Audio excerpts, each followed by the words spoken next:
David Thompson stood in his kitchen, watching his wife, Lisa, make breakfast.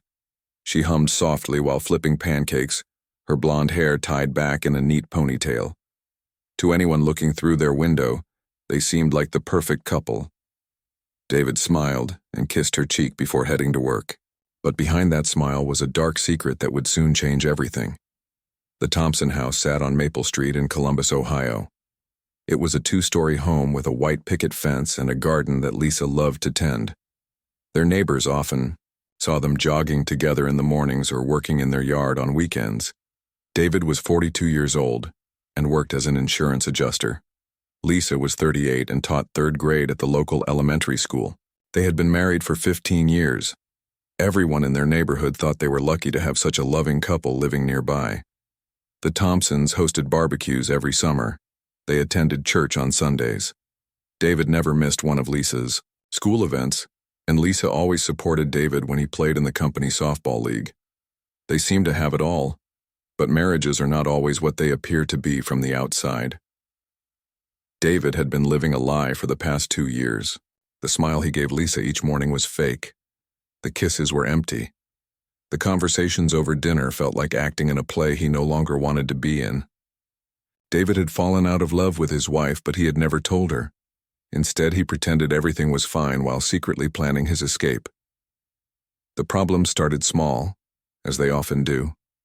David began working late more often. He stopped, laughing at Lisa's jokes. He found reasons to sleep in the guest bedroom. Lisa noticed these changes but thought it was just stress from work. She tried to be more supportive, cooking his favorite meals and planning romantic date nights. But David felt trapped. Everything changed 6 months ago when David's father died suddenly of a heart attack.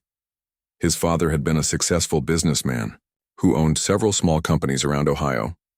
When the will was read, David discovered he would inherit nearly $800,000. It was more money than he had ever dreamed of having. David's first thought was not about the sadness of losing his father. It was about freedom. With that money, he could start a new life anywhere he wanted. He could quit his boring job and travel the world. He could buy a house on the beach in Florida or move to the mountains in Colorado. The possibilities seemed endless. But there was one major problem. Ohio was a community property state, which meant that anything gained during a marriage belonged to both husband and wife equally. If David divorced Lisa, she would be entitled to half of everything, including his inheritance. That would mean giving her $400,000. The thought made David sick to his stomach. David began meeting with divorce lawyers in secret. He drove to offices in other towns so no one would recognize him. Every lawyer told him the same thing. Lisa would get half of the inheritance. There was no way around it. The money had come to him while they were married, so legally it belonged to both of them. One lawyer suggested David wait to file for divorce until after he had spent some of the money. But even then, Lisa would be entitled to half of whatever was left. Another lawyer mentioned that if Lisa died, David would keep everything as her surviving husband. The lawyer was just explaining the law, but those words stuck in David's mind. David started thinking about that possibility more and more. What if Lisa died? What if it was an accident? What if she got sick? He began to realize that Lisa's death would solve all his problems. He would be free to start over, and he would keep every penny of his inheritance. At first, David felt guilty about these thoughts. He had promised to love Lisa until death do them part. But as the weeks went by, the guilt faded. David convinced himself that their marriage had been dead for years anyway. They barely talked anymore. They slept in separate rooms. What was the point of staying married to someone he no longer loved? David began to notice things about Lisa that annoyed him. The way she chewed her food. Her laugh seemed too loud.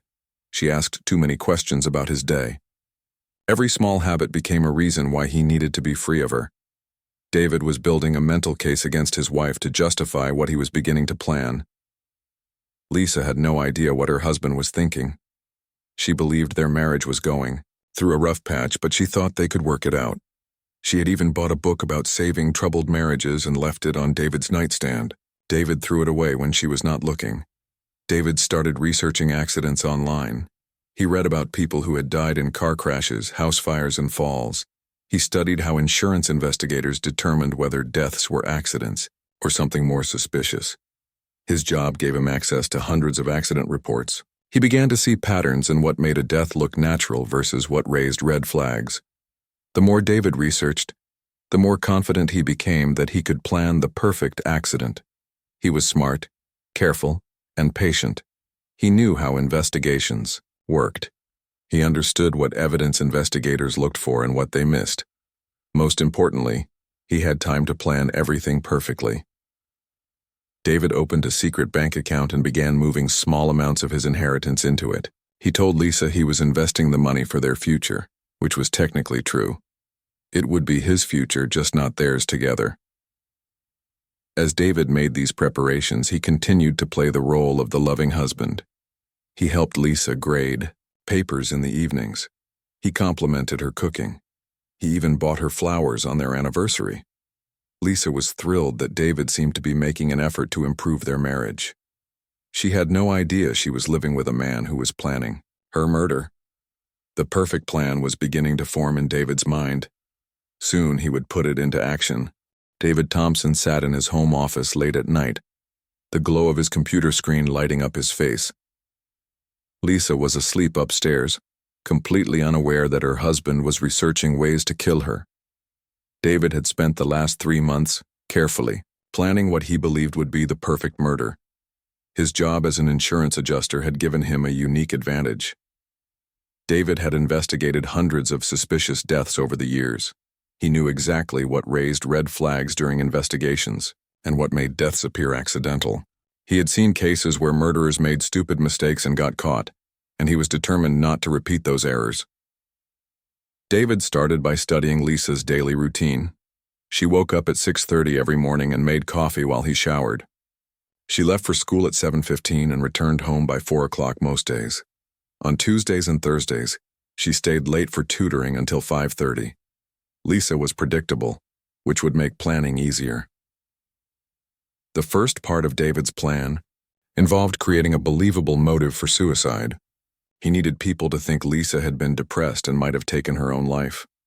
This would be the hardest part because Lisa was naturally cheerful and well-liked by everyone who knew her. David would have to be very careful and patient. David began by mentioning to their neighbors that Lisa seemed stressed lately. When he ran into Bob Martinez from next door, David would sigh and say that Lisa had been working too hard. He told his coworker Jim that he was worried about his wife because she seemed sad all the time. David planted these seeds slowly over several weeks, making sure not to be too obvious about it. Next, David created fake evidence of Lisa's supposed depression. He bought a bottle of sleeping pills and hid them in Lisa's bathroom cabinet behind her other medications. He also purchased antidepressants using a fake name and planted them in her purse. David was careful to buy these items from different pharmacies in different towns, paying with cash so there would be no trail back to him. The most challenging part was creating a fake digital trail. David needed to make it look like Lisa had been researching depression and suicide online. He waited for nights when Lisa took sleeping pills for her occasional insomnia. While she slept deeply, David would use her laptop to search for websites about depression, anxiety, and hopelessness. He cleared the browser history afterward, knowing that police investigators could still recover deleted data if they looked hard enough. David also created fake journal entries on Lisa's computer. He studied her writing style by reading old emails and text messages she had sent. Then he wrote diary entries that sounded like Lisa, but described feelings of sadness and being overwhelmed. David made the entries date back several months, making it appear that Lisa had been struggling for a long time. One entry read, "I feel so tired all the time. David works so much and I feel like we are growing apart. Sometimes I wonder if everyone would be better off without me." Another said, "The kids at school are so difficult this year. I used to love teaching, but now it just feels like too much. I do not know how much longer I can keep pretending to be happy." David was proud of how realistic these entries sounded. He made sure to include details about Lisa's real life, like her students and her garden, to make them more believable. He even mentioned their neighbor's dog barking at night, something Lisa had actually complained about recently. While building his fake case for suicide, David was also planning the actual murder method. He considered many options but kept coming, back to one location that seemed perfect for his plan. There was an old railway bridge about 2 miles from their house. The bridge crossed over a deep ravine with rocks at the bottom. A fall from that bridge would almost certainly be fatal. David and Lisa had walked past the bridge many times during their evening strolls through the neighborhood. It was a popular spot for joggers and dog walkers during the day, but it was usually empty after dark. David began suggesting they walk that route more often, establishing a pattern that neighbors might remember later. He started mentioning to people how much Lisa enjoyed their evening walks to the old bridge. David told his brother Mike that the bridge was Lisa's favorite spot because she liked to watch the sunset from there. He wanted witnesses who could confirm that Lisa often went to the bridge voluntarily. David researched the bridge's history and discovered that 2 other people had committed suicide there in the past 15 years. This made it an even more perfect location for his plan. Investigators would likely assume Lisa had heard about the previous suicides and chosen the same spot. The timing had to be perfect. David planned to drug Lisa before their walk so she would be drowsy and easier to control. He researched different medications that would make someone sleepy but would not show up clearly in an autopsy. David found that certain combinations of common drugs could cause drowsiness and confusion without being easily detected. David began practicing his story. He would tell police that Lisa had been quiet during their walk and had seemed sad. He would say that when they reached the bridge, Lisa had asked to sit and rest for a while. Then he would claim that he had walked a short distance away to make a phone call, and when he returned, Lisa was gone. David practiced this story in his head dozens of times, making sure every detail was consistent. He also prepared his emotional responses. David practiced looking shocked and devastated. He rehearsed his voice breaking when he would have to identify Lisa's body. He even practiced crying on command by thinking about sad movies or his father's death. David created a timeline for the night of the murder. He would make sure to have dinner with Lisa at home, giving him a chance to slip drugs into her food. Then they would go for their walk around 8 o'clock when it would be getting dark, but not completely black yet. David wanted some visibility so he could control what happened at the bridge. After Lisa's death, David planned to wait exactly 12 minutes before calling 911. He had timed how long it would take him to run home from the bridge if he was truly panicking. 12 minutes was realistic but also gave him time to compose himself and prepare for his performance. David felt confident that his plan was foolproof. He had thought of every detail and prepared for every possible question investigators might ask. In his mind, he was committing the perfect crime that would finally give him the freedom and money he deserved. What David did not realize was that even the most careful plans can be destroyed by a single, unexpected mistake. October 15th started like any other day for Lisa Thompson. She had no idea it would be her last day alive. David woke up that morning with a strange calmness in his chest. After months of planning, today was finally the day he would put his scheme into action. David went through his normal morning routine, but everything felt different to him. When Lisa kissed him goodbye before leaving for school, he wondered if he should feel guilty. Instead, he felt nothing except excitement about his future freedom. David had convinced himself over the past months that what he was about to do was justified. Lisa was holding him back from the life he deserved. At work that day, David could barely concentrate on his insurance files.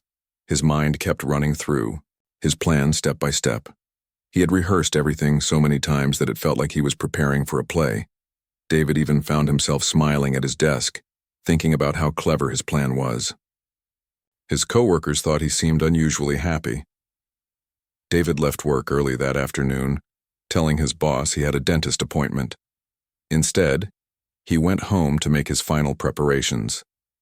He checked that the sleeping pills were still hidden in Lisa's medicine cabinet. He made sure the fake antidepressants were still in her purse. Everything was exactly where it should be. Lisa came home from school at her usual time, carrying a stack of papers to grade. She seemed tired but happy, telling David about a funny thing one of her students had said that day. David nodded and smiled, pretending to listen while his mind focused on what would happen in just a few hours. For dinner, David offered to cook Lisa's favorite meal, chicken parmesan with pasta. Lisa was surprised and pleased that her husband wanted to make dinner for her. She sat at the kitchen table grading math tests while David worked at the stove.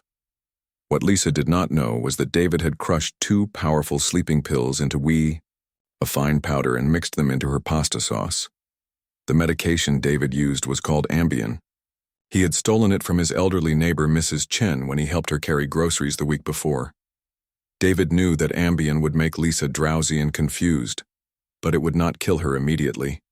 He needed her to be awake enough to walk to the bridge, but too drugged to fight back effectively. During dinner, David watched carefully as Lisa ate her pasta.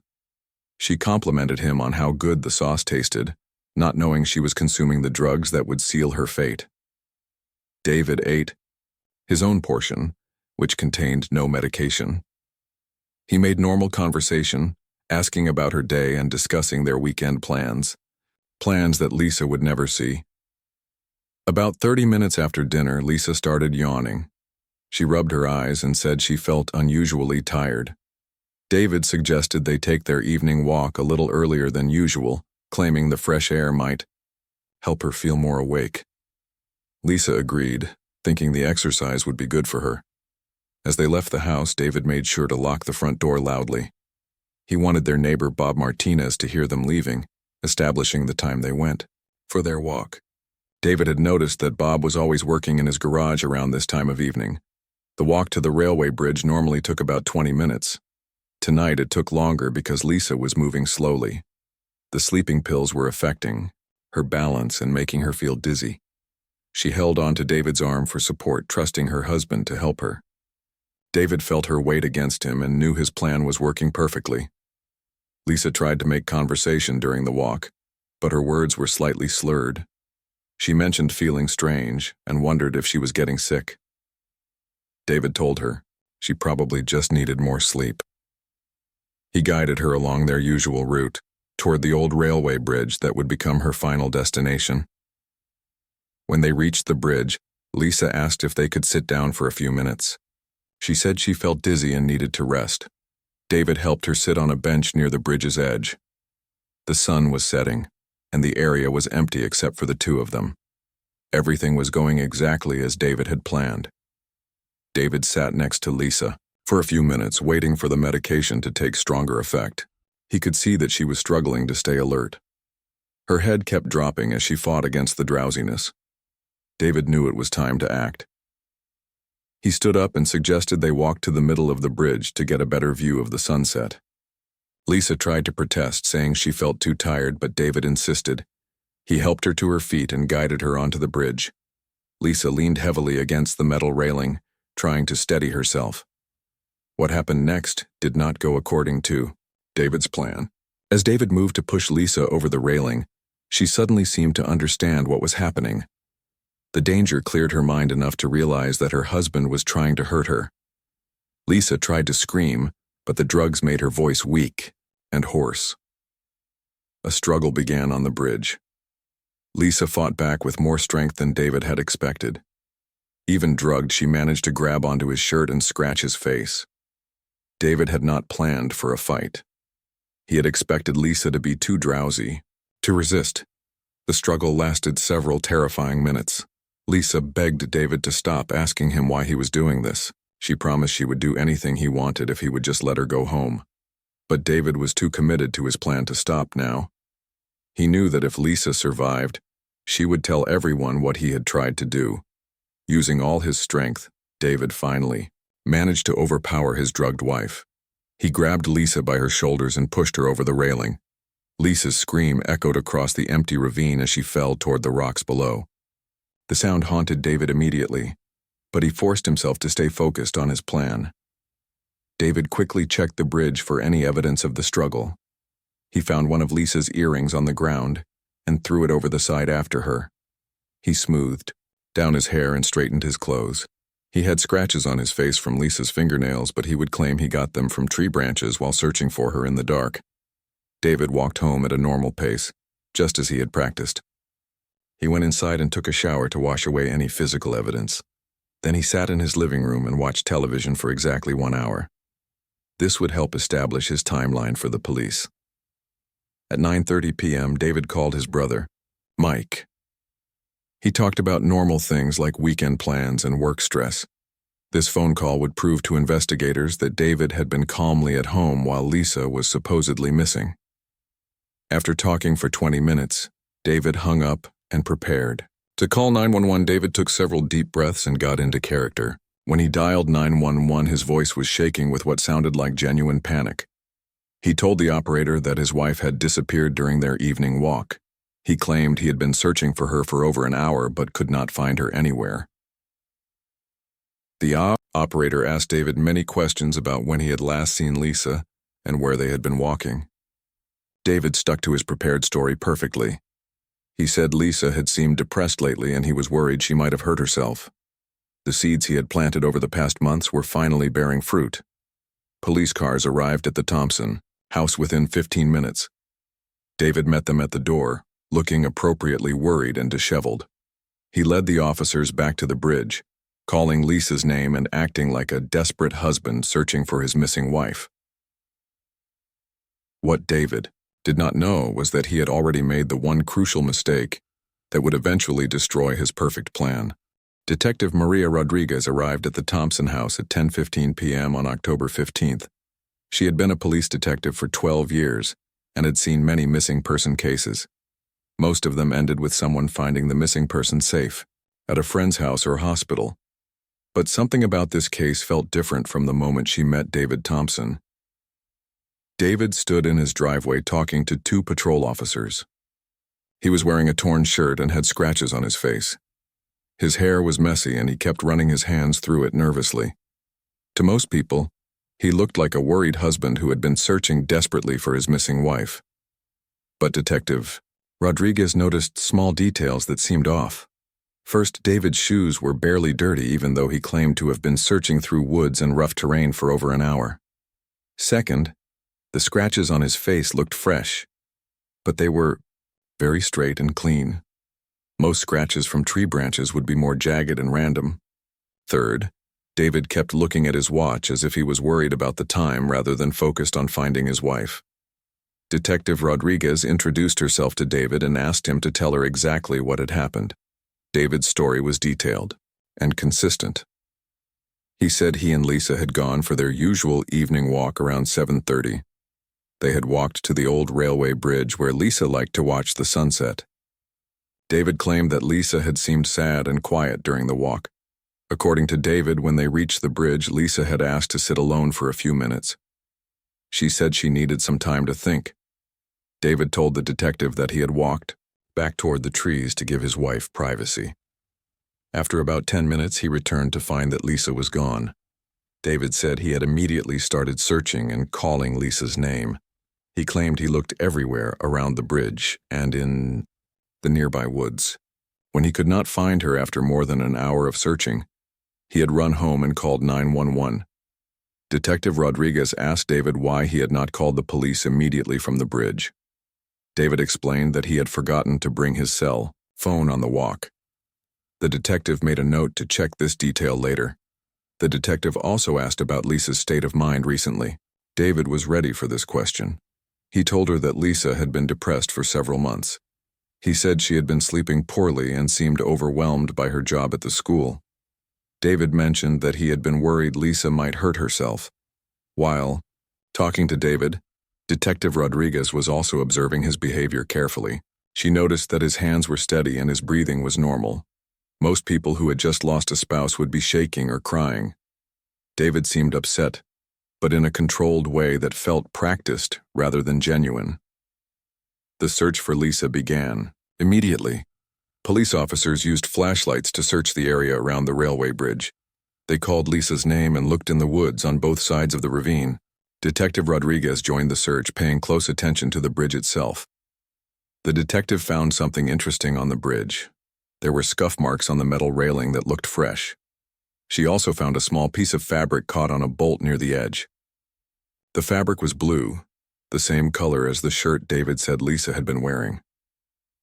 At 6 a.m. the next morning, a jogger found Lisa's body at the bottom of the ravine beneath the railway bridge. She had died from the impact of the fall, just as David had planned. The scene looked exactly like a suicide. Lisa's body was positioned as if she had jumped from the bridge and landed on the rocks below. Detective Rodriguez was called to the scene immediately.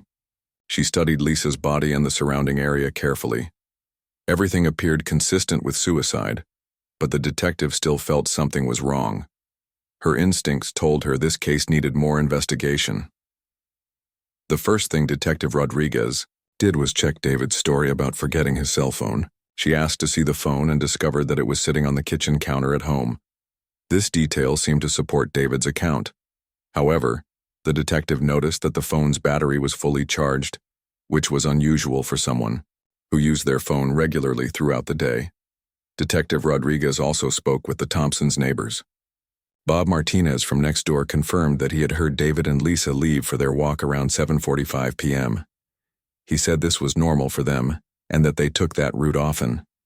Mrs. Wilson from across the street said she had seen David return home alone around 9 p.m., which matched his timeline. However, when the detective interviewed Lisa's co-workers at the elementary school, she heard a different story about Lisa's mental state. Lisa's teaching partner, Jennifer Adams, was shocked to hear that Lisa had been depressed. Jennifer said Lisa had seemed happy and excited about the upcoming school Halloween party. She had been making decorations and planning activities for her students. The school principal, Robert Hayes, also disagreed with David's description of Lisa's mood. He said Lisa had recently applied for a promotion to assistant principal and seemed very enthusiastic about her future at the school. This did not sound like someone who was depressed and considering suicide. Detective Rodriguez decided to search the Thompson house. She found the bottle of sleeping pills hidden in Lisa's bathroom cabinet, which seemed to support the suicide theory. She also found antidepressant medication in Lisa's purse. But the detective thought it was strange that Lisa would hide these medications instead of keeping them with her other prescriptions. The detective asked David about the medications. He claimed he did not know Lisa was taking them. He said Lisa had been secretive about her depression and had not wanted him to know how bad it was getting. David's explanation sounded reasonable, but Detective Rodriguez made a note to check with Lisa's doctor about whether she had actually been prescribed these drugs. When Detective Rodriguez examined Lisa's computer, she found the journal entries that David had created. The entries described feelings of sadness, loneliness, and hopelessness. They painted a picture of a woman who was struggling with depression and considering ending her life. But something about the journal entries bothered Detective Rodriguez. The writing style seemed slightly different from Lisa's usual way of expressing herself. The detective had read many of Lisa's emails to colleagues and her posts on social media. Lisa typically used shorter sentences and more casual language. The journal entries used longer, more formal sentences that did not quite match Lisa's natural voice. Detective Rodriguez also noticed that all of the depressing journal entries had been created in the evenings between 10 p.m. and midnight. This was unusual because Lisa's other computer activities showed that she typically used her laptop earlier in the evening and went to bed by 9:30 most nights. The detective decided to dig deeper into the case. She requested Lisa's phone, records, bank statements, and medical records. She also planned to interview more of Lisa's friends and family members. Detective Rodriguez had a strong feeling that David's story was not the whole truth. What Detective Rodriguez did not know yet was that David had already made a crucial mistake that would eventually expose his lie. The mistake was small, but it would be enough to prove that David was not telling the truth about what happened on the bridge that night. Detective Maria Rodriguez sat in her office 3 days after finding Lisa Thompson's body. She spread all the evidence across her desk like pieces of a puzzle that did not quite fit together. David's story seemed believable on the surface, but small details kept bothering her. She knew from experience that the smallest inconsistencies often revealed the biggest lies. The detective had spent the morning reviewing the 911 call that David made on the night Lisa disappeared. She listened to the recording several times, paying attention to every word David said. Most of what he told the operator matched the story he had given her at the scene. But there was one detail that made Detective Rodriguez sit up straight in her chair. During the 911 call, David had described exactly what Lisa was wearing when she disappeared. He told the operator that his wife was wearing a blue shirt, dark jeans, white sneakers, and her favorite silver bracelet. David had been very specific about the bracelet, describing it as a gift from Lisa's sister with small charms hanging from it. Detective Rodriguez found this level of detail impressive. Most people in a panic would not remember every piece of jewelry their spouse was wearing. She made a note to check whether Lisa's body had been found wearing the bracelet David described. The detective drove to the medical examiner's office to view Lisa's personal effects. As she suspected, Lisa's body had been found wearing the silver bracelet exactly as David had described it. The bracelet had several small charms, including a heart, a star, and a tiny book. It was clearly a special piece of jewelry that Lisa wore often. Detective Rodriguez was about to leave when she decided to check one more thing. She wanted to see if there were any security cameras in the area that might have captured David and Lisa during their walk to the bridge. She drove to the neighborhood and checked with local businesses along the route. Most of the shops were closed by the time David and Lisa would have walked past them. But there was a small convenience store about 6 blocks from the Thompson house that stayed open until 10 p.m. The store owner, Ahmed Hassan, said he had security cameras that faced the street. Ahmed was helpful and allowed Detective Rodriguez to review the footage from October 15th. The cameras were not very high quality, but they clearly showed people walking past the store. The detective fast-forwarded through the evening hours, looking for David and Lisa. At 7:43 p.m., the camera caught 2 figures walking past the store. Detective Rodriguez could tell from their height and build that it was David and Lisa Thompson. The image was grainy, but she could make out what they were wearing. Lisa had on a blue shirt and dark jeans, just as David had described, but Detective Rodriguez noticed something that made her heart race. In the security footage, Lisa was not wearing any jewelry on her wrists. Her arms were clearly visible as she walked, and there was no sign of the silver bracelet that David had described so specifically during his 911 call. The detective rewound the footage and watched it again to be sure. There was no doubt about it. Lisa Thompson left her house without wearing the silver bracelet that was found on her body at the bottom of the ravine. This discovery changed everything. If Lisa was not wearing the bracelet when she left for the walk, how did it end up on her body?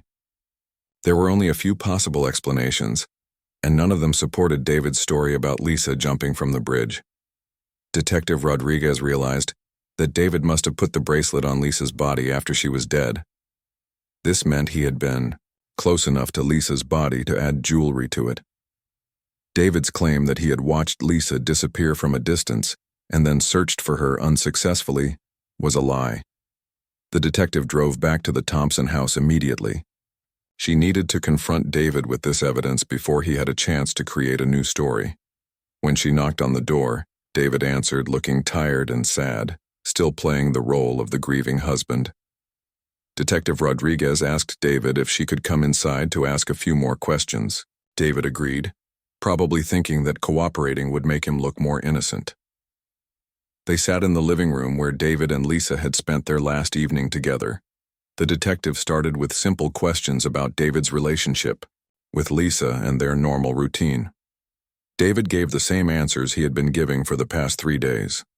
He seemed confident and relaxed, believing that his plan had worked perfectly.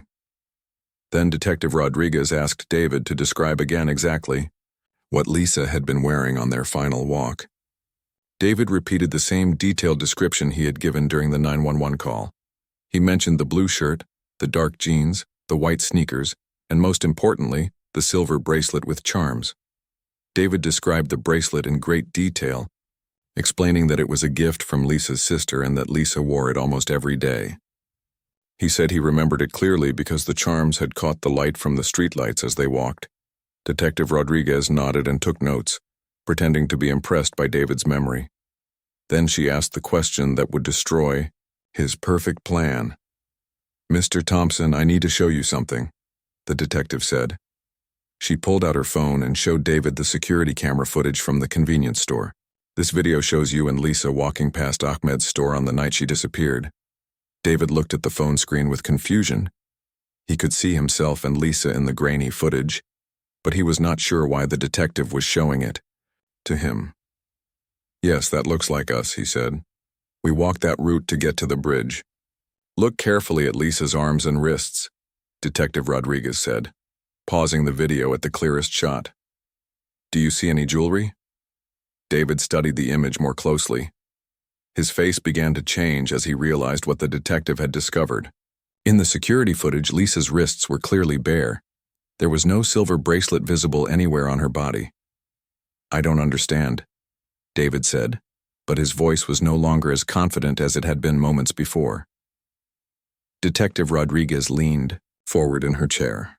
"You told me that Lisa was wearing her silver bracelet when you left for your walk. You described it in detail during your 911 call. But this security footage shows that Lisa was not wearing any bracelet when she walked past this store." David's mind was racing as he tried to think of an explanation. "Maybe the video is not clear enough to see it," he suggested weakly. "Lisa's bracelet was found on her body at the bottom of the ravine," Detective Rodriguez continued. "If she was not wearing it when she left the house, how did it get there?" David realized he was trapped. There was no good explanation for how the bracelet had gotten onto Lisa's body if she had not been wearing it during their walk. He could see in the detective's eyes that she knew he was lying. The only way that bracelet could have ended up on Lisa's body is if someone put it there after she died, Detective Rodriguez said. Someone who had access to both Lisa's jewelry and her body. Someone who wanted to make her death look like a suicide by adding personal details that would convince the police. David felt his carefully constructed plan crumbling around him. The one detail he had thought would make his story more believable had instead exposed his crime. He had been so nervous during the 911 call that he had described Lisa wearing jewelry she had not actually been wearing when they left the house. Detective Rodriguez could see the confession forming in David's eyes. After months of planning what he thought was the perfect murder, David Thompson had been undone by a single, careless mistake about a silver bracelet. The game was over and David knew it. The silence in the Thompson living room was heavy as Detective Maria Rodriguez waited for David's response. She could see the panic growing in his eyes as he realized that his perfect plan had fallen apart because of one small detail about a silver bracelet. David opened his mouth several times as if to speak, but no words came out. Finally, David tried one last, desperate lie. "Maybe Lisa put the bracelet on after we left the house," he said. "She could have been carrying it in her pocket and put it on during our walk." Detective Rodriguez shook her head. "The bracelet was fastened securely on Lisa's wrist when we found her body. The clasp was properly closed, not something someone could do to themselves while falling from a bridge. Someone had to carefully put that bracelet on Lisa after she was already dead." David's shoulders slumped as he realized there was no way out of this trap he had created for himself. The detective could see that he was finally ready to tell the truth. "Mr. Thompson, I think it would be best if you came to the police station with me," Detective Rodriguez said gently. "We need to have a more detailed conversation about what really happened that night." At the police station, Detective Rodriguez read David his rights and placed him in an interview room. She gave him time to think while she prepared the evidence she had gathered. When she returned, David looked defeated and exhausted from carrying the weight of his secret. Detective Rodriguez spread out photographs, documents, and reports on the table between them. She showed David the security footage again, pointing out Lisa's bare wrists. She also showed him photos of Lisa's body wearing the silver bracelet. "David, your story about what happened that night has a major problem," the detective said. "Would you like to tell me the truth about how Lisa died?" David stared at the evidence for several minutes. He knew that continuing to lie would only make things worse for him. The bracelet mistake had destroyed his alibi completely. There was no point in pretending anymore. "I never meant for it to happen the way it did," David said quietly. Detective Rodriguez turned on a recording device. "What do you mean by that, David?" David took a deep breath and began to confess. He told the detective about his inheritance and how he did not want to share it with Lisa in a divorce. He explained how he had spent months planning what he thought would be the perfect murder disguised as suicide. David admitted to drugging Lisa's dinner with sleeping pills. He described leading her to the railway bridge while she was drowsy and confused. He confessed to pushing Lisa over the railing despite her pleas for mercy. Most importantly, David explained the bracelet mistake that had exposed his crime. He said that after pushing Lisa from the bridge, he had climbed down into the ravine to make sure she was dead. While he was with Lisa's body, he realized that she was not wearing any jewelry. David thought this would look suspicious because Lisa usually wore her silver bracelet every day. David had run back to the house and gotten the bracelet from Lisa's jewelry box. He returned to the ravine and fastened it around Lisa's wrist, thinking this detail would make her suicide look more realistic. What David had not realized was that he would describe the bracelet during his 911 call, creating evidence that Lisa had been wearing it when she left the house. "I was so nervous when I called 911, David admitted. "I described what I thought Lisa should have been wearing, not what she was actually wearing when we left for our walk." Detective Rodriguez asked David about all the fake evidence he had created. David confessed to planting the sleeping pills and antidepressants. He admitted to writing the false journal entries on Lisa's computer. He explained how he had spent months telling people that Lisa seemed depressed to set up his suicide story. David also revealed details about his planning that the detective had not yet discovered.